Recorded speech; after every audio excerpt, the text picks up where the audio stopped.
ನಮಸ್ಕಾರ. ಆರೋಗ್ಯದ ರೂಪಕ್ಕೆ ಸ್ವಾಗತ. ನಾನು ನಾಗರತ್ನ ಮೇಲಿನ ಮನೆ.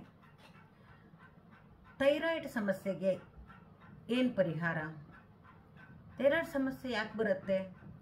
ನಮ್ಮ ದೇಹದಲ್ಲಿ ಕ್ಯಾಲ್ಸಿಯಂ ವ್ಯತ್ಯಾಸ ಆದಾಗ ಮತ್ತು ದೇಹದಲ್ಲಿ ಟೆಂಪರೇಚರ್ನಲ್ಲಿ ವ್ಯತ್ಯಾಸವಾದಾಗ ನಮಗೆ ಥೈರಾಯ್ಡ್ ಸಮಸ್ಯೆ ಬರುತ್ತೆ.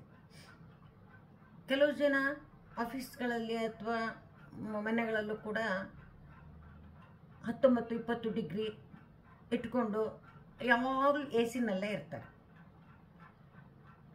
ನಮ್ಮ ದೇಹ 36-37 ಡಿಗ್ರಿ ಸೆಲ್ಸಿಯಸ್ಸಲ್ಲಿ ಇರಬೇಕು. ಯಾವಾಗಲೂ ನಮ್ಮ ದೇಹದ ಬಿಸಿ ಅಷ್ಟಿರಬೇಕು.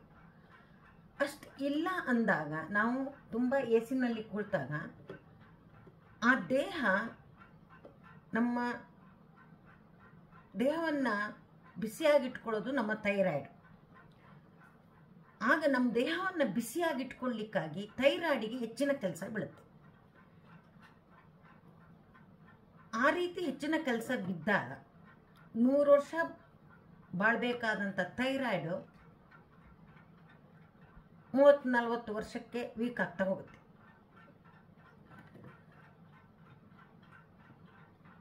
ಅದಕ್ಕೆ ಏನು ಮಾಡಬೇಕು? ನಮ್ಮ ದೇಹವನ್ನು ಬಿಸಿಯಾಗಿಟ್ಕೋಬೇಕು, ತಲೆಯನ್ನು ತಂಪಾಗಿಟ್ಕೋಬೇಕು. ಹಾಗಾದಾಗ ಥೈರಾಯ್ಡ್ ಮೇಲೆ ಹೆಚ್ಚಿನ ಭಾರ ಬೀಳೋದಿಲ್ಲ. ಅಯೋಡಿನ್ ಇಲ್ಲದ ಸಮುದ್ರದ ಉಪ್ಪನ್ನು ತಿನ್ನಬೇಕು.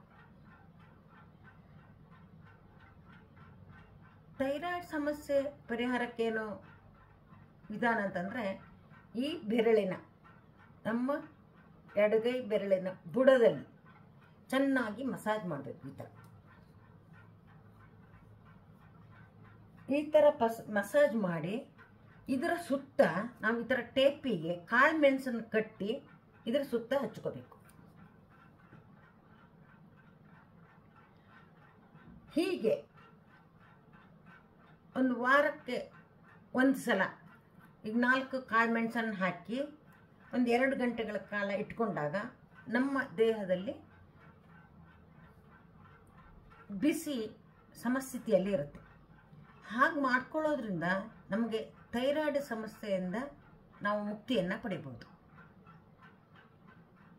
ಇವುಗಳನ್ನು ನೀವು ಅಳವಡಿಸ್ಕೊಳ್ಳಿ, ಪ್ರಯೋಜನ ಪಡ್ಕೊಳ್ಳಿ ಮತ್ತು ಕಮೆಂಟ್ಸ್ ಮೂಲಕ 10 ಜನಕ್ಕೆ ತಿಳಿಸಿ, 10 ಜನಗಳಿಗೆ ಉಪಯೋಗವಾಗಲಿ ಅಂತ ಹೇಳ್ತಾ ನಮಸ್ಕಾರ.